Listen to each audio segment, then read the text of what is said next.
Здравствуйте, Коминформ. Как вы заботитесь о своем здоровье? Я слежу за ним. Как? Стараюсь правильно питаться, пить побольше воды, поменьше есть жирного и заниматься активным спортом. Ездим на юг, на море, в санатории, питание, вредные привычки минус. Вот все, вот это в общей массе идет.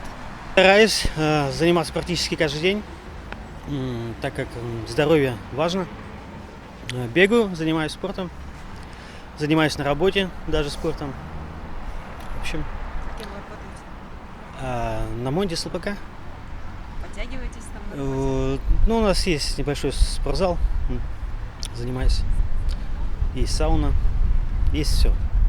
Каждый год, 2 раза в год лечусь витаминами, чем положено, в общем, для костей что. Вот это ведь забота. Вот. А потом, я сейчас постоянно была в Архангельской области, дочка училась. Она меня все это заставляла есть фрукты и овощи. Вот всю зиму я ела фрукты и овощи, мясо почти не ела, рыбы еще. Во-первых, если появляются признаки, в больницу. А что? А до того, как признаки появились, что вы делаете? Если есть такая возможность, то принимаю лекарства самостоятельно. Это, скорее всего, только правильное питание и спорт.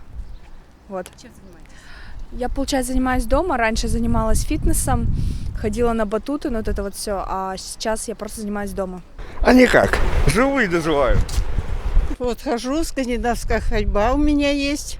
Каждый день, шагов 8 тысяч делаю. Ого, молодцы. Да, 80 лет.